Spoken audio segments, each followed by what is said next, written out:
Hello guys, welcome back to SSA Performance. Today we have Reese's Starlet on the ramp. We've just tuned it and it's made 265 brake horsepower, which is ridiculous for a 4FE. Wait, just so you guys can see. Well, oh, you need a flashlight, don't you? It's alright, I'll show you So later. basically it is a 4E. It has GT rods in, which donated by Sean because he wanted them. It's got standard 4E FE with a dome on it. This is why it's making so much power because of the compression ratio of the engine. It's got a built head set from Port and Polish. It's got SSA Performance head bolts in, and it's got SSA Performance valve springs. So they're coming to you soon. So yeah, they are coming soon. And everyone in the comments on TikTok when I uploaded it, the dose pipe, why it's making that stupid noise? It sounds savage. Everyone thinks it was a blow off valve, but it's actually a 90-degree aluminium pipe that I've made fit. It makes some pretty hectic noises. And shout out to George with the Turbo Ignis. He's gave this to Reese, a Weber manifold. We had to do some modifications to it. Thank you, George. Yeah, Turbo Smart Comp 40 wastegate, and it did have This gate was recirculated into the exhaust originally, but as you can see down there, but Reese doesn't want that. He wants screamer noises. No, I'm having the screamer pipe at the bonnet, so Yeah, that's what he wants. It's got an SSA Performance billet fuel rail with RX7. Is it RX7? RX8, I think Denso injectors, they're 430cc's. They're those boys down there. They are genuine. We do not map fake injectors because they cause all sorts of fuck ups. And you'll see a piston fly at your block. Yeah.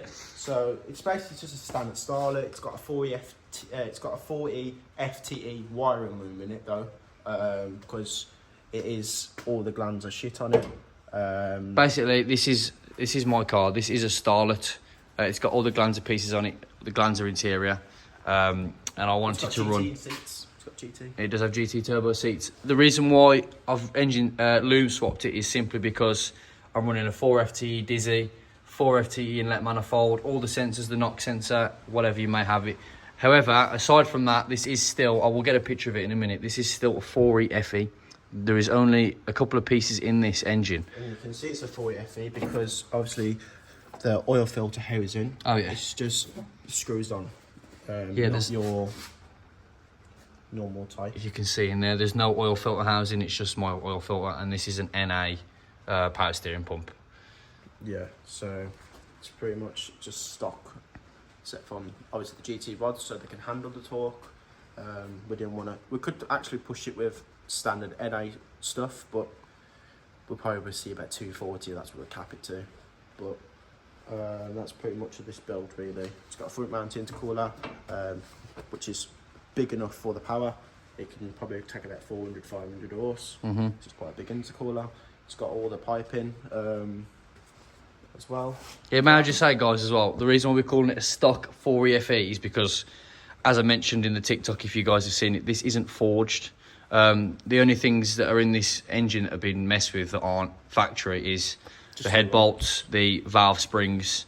No, the rods are from Toyota. Yeah, they're Toyota genuine rods, aren't they? Yeah, the reason why we changed the valve springs because NA valve springs, about 170 brake, that's what you can get out of them. 0.5 bar, they have this thing called valve float. And you cannot push any more power out of it. It's impossible. Yeah, valve float, if you guys don't know, is basically when there's an excess amount of pressure, the valves literally open themselves because the springs are too weak.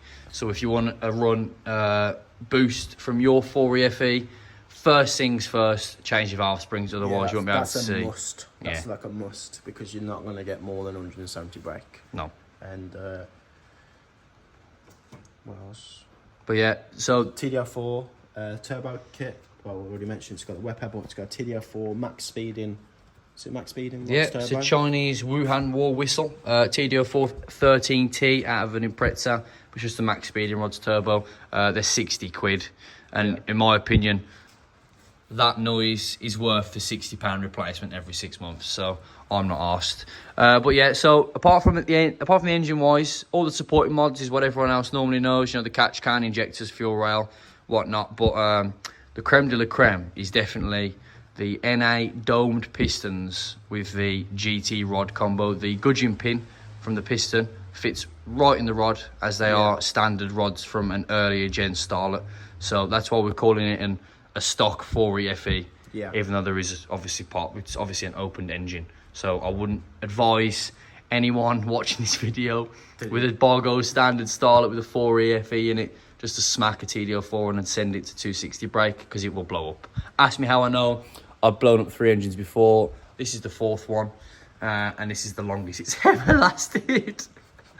So, yeah, the only reason why we changed to the GT rods, as I already mentioned, because it will snap a rod at that sort of power, because unlike a forged. You hold this and I'll go and show. I should have grabbed one. So this is a Glanzer piston and rod. As you can see here, the tops are all flat. Whereas on an NA, which I'll show you in a minute, there's a big massive dome up here. But this is a Glanzer rod, and as you can see the thickness, it's literally piston. There's nothing to it. And this is a GT turbo rod. Let me get the focus on it. This is a GT turbo rod from a Mark 1 GT. Rare as hen's teeth. You will not find these. If you can find them, wonderful. But just if you can see in the video, the difference in thickness, or we'll call it meat. The GT turbo ones have a lot more meat on. This is dead, by the way, but I can show you a comparison.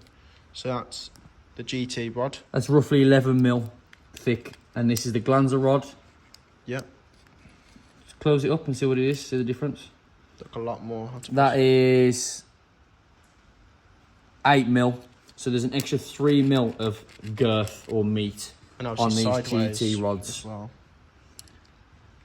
If you look at the wall here where the bearing sits, there's slightly more meat around here as well. So if you can find them, this is a must for anyone that wants to run power like I'm running without having to spend the money on forged pieces. I don't personally advise you do this because they are still cast iron. They can't handle the heat or the power or the explosion that happens inside your combustion chamber for very long. The reason why I want to run these is because they've got a longer shelf life. If you guys know about forged pieces, they typically last around 50,000 more before we have to start replacing the actual pistons or rods, because the metal's a different grade of metal. It's not cast iron. Cast iron can handle more heat cycles, so this technically has a lot longer shelf life. However, the amount of power and torque it can take is nothing compared to a forged engine. So we are very close to the limit with these, but this is just a comparison so you guys can see the actual difference between a Glanzer piston and rod, which is this, and a Mark 1 GT rod, which is, you can see the difference on camera. I'm going to go and get an NA piston and rod and show you the difference between a Glanzer piston and rod and an NA piston and rod. Guys, this is a piston and rod from a 4E FE. So the rod I showed you earlier is what I've replaced with this. This is just a standard 4E FE rod piston. And this is a 4E FE piston. As you can see the difference, there's a nice chunky dome on the top of there that bumps up the compression by a fair amount. The difference is very noticeable. So I used to run, Glanzer pistons and rods, and the torque level, now I'll put these back in, is just second to none. I don't know what size that is. It's at least 2.5, 3 mil of raised compression. So I'm running these exact pistons, as you can see here. They've been cleaned up, obviously, with the big, thick GT rods.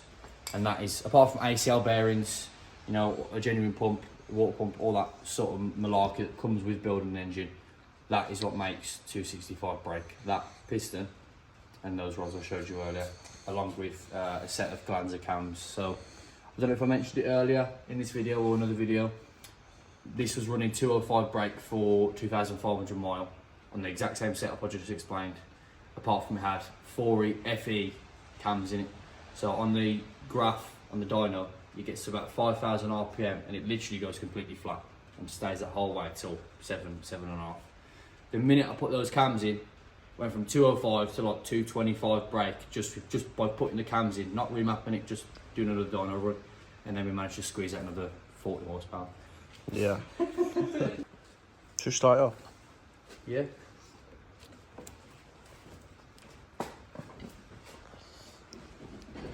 So we just adjusted his belts as well. We're just making sure they're all good, but everyone wants to hear the dose noise.